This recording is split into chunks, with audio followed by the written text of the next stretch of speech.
American History Crash Course Episode 2. Surviving in the British North American colonies was no joke. So after Columbus discovered the Americas, Spain set up tons of colonies there. They opened up a bunch of gold and silver mines, shipping it back by the boatload. They struck it rich in no time. Spain quickly became the dominant sea power. England next door started getting anxious. Hold up. Sailing to the Americas, is this profitable? We're an island nation. We've got ships too. But they couldn't just rush into the Americas full force yet.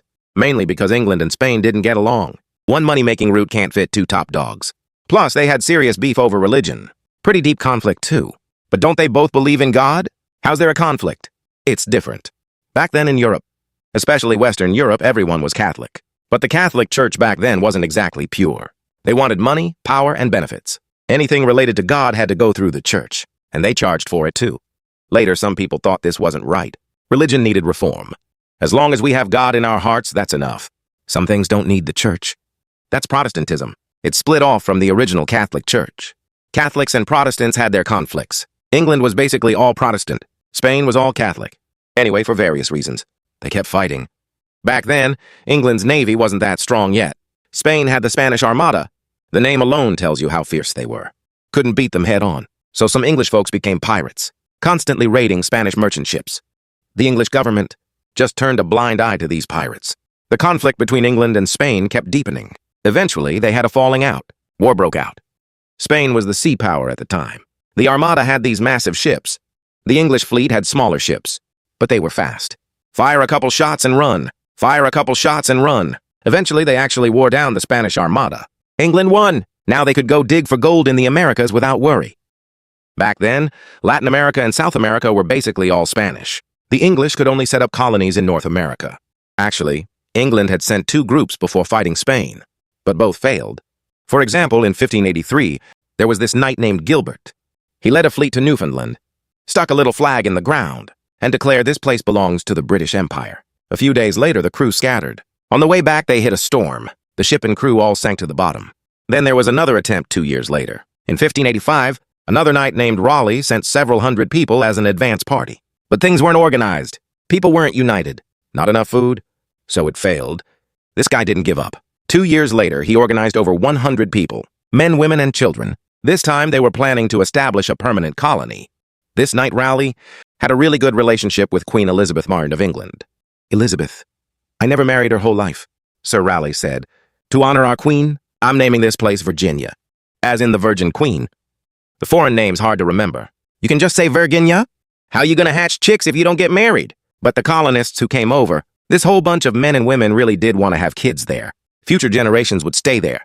But living in that place was really tough. Especially not enough food. How's there not enough food again? Didn't they learn any lessons? The colonial governor at the time was named White. He said, everyone hang tight here. I'll go back and get you some supplies. But when this guy got back to England, it was right when England was fighting Spain's Armada. All the ships were requisitioned. The supply mission got delayed for years. 3 years later, the supply ship finally set out.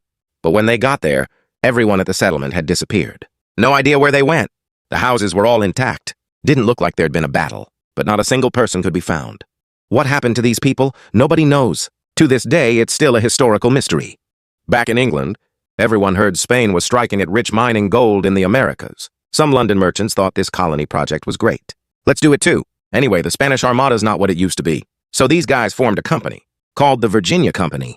The English king gave them a charter, allowing them to establish colonies. Whether you mine or do whatever, it's up to you. The land belongs to the British Empire. The money you make is yours, but you gotta give the king a cut. In 1606, the Virginia Company recruited a bunch of people and established a colony in North America. King James sent me here. This place is called Jamestown. Town means city in English, but in reality, it was more like a small settlement. When the people recruited by the company got to Jamestown, they felt kind of bamboozled. Before coming, they were told this place had everything, gold everywhere. Turns out, that wasn't the case at all.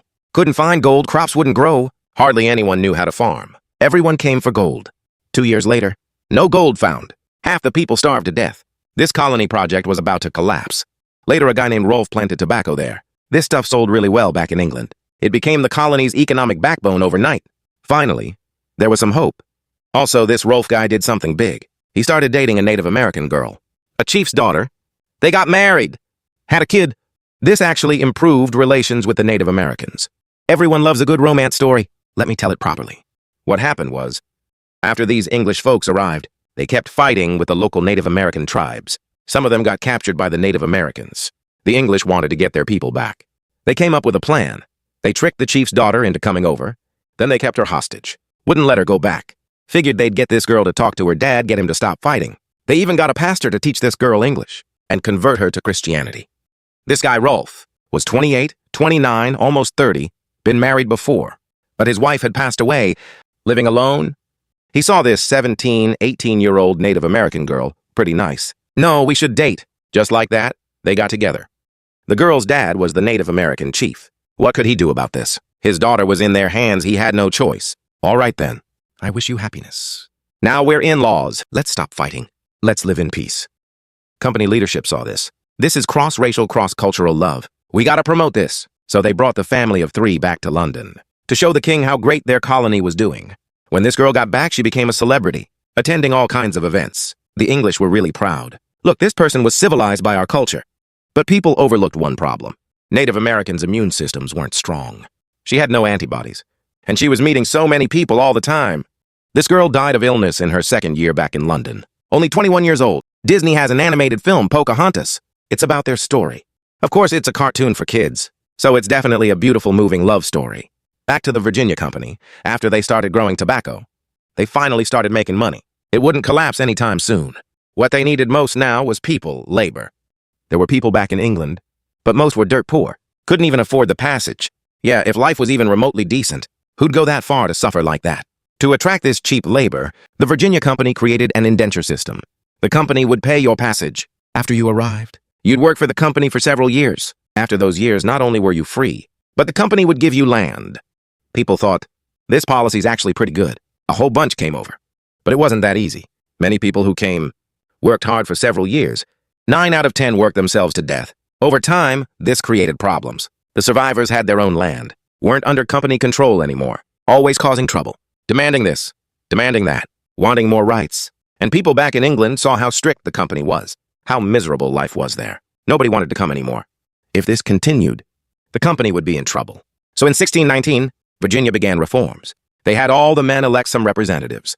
If anything came up, these representatives would meet with the colonial governor and company leadership to discuss it. Hey, look at that. Kind of like a legislature. Also, to attract more people, Virginia implemented the headright system. New arrivals, men or women, each got 50 acres of land for free. This reform actually worked pretty well. More and more people came to the colony. They occupied more and more land. Eventually, they started encroaching on Native American territory. By this time, it had been several years since the Native American girl's story. The Native American tribe had a new chief. It wasn't Rolf's father-in-law anymore. Native Americans and colonists started fighting again. Pretty intense, too. One time, Native Americans killed over 300 colonists. Of course, probably more Native Americans died. But there's no data on that. Overall, the English had the upper hand after Native Americans gave up their land. They held a grudge against the English. They'd fight whenever they met. This security problem could never be solved. The colony's death rate remained pretty high. Plus the chaotic management. Eventually, the Virginia Company collapsed. In 1624, King James I of England revoked the charter. Virginia became a royal colony, also before the Virginia Company went under, right when they were starting reforms. To their north, a little ship called the Mayflower brought over about 100 people. These people did something extremely important in American history.